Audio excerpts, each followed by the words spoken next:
কথা বললেন, রাগে, জিতে, কষ্টে বা অভিমানে কখনো কথা বলা বন্ধ করে দিয়েন না।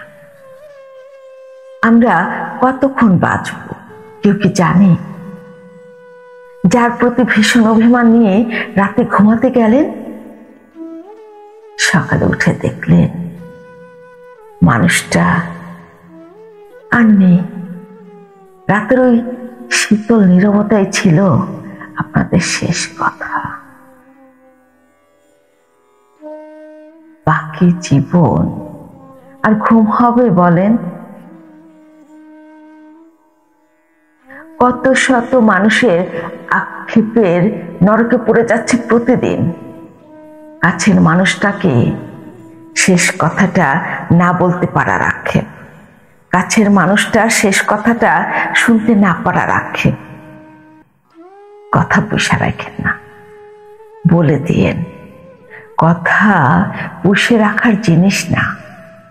ওরা বুনো হাঁসের মতো, ওদের স্বচ্ছ জলে সাঁতরে বেড়ানোর কথা। অভিমানের ব্যারিকেডে আটকে গিয়ে বুকের ভেতর বন্দি থাকলে ওরা বাঁচে না।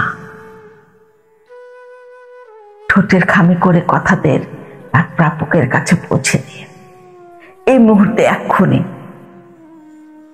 একটা বার দেরি হয়ে গেলে দেখবেন চিঠিটা রয়ে গেছে, ঠিকানাটা আর নেই।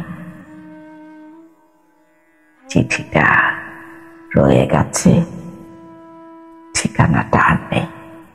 ওই চিঠি রাখা যায় না, ফেলে দেয়া যায় না, পৌঁছেও দেওয়া যায় না।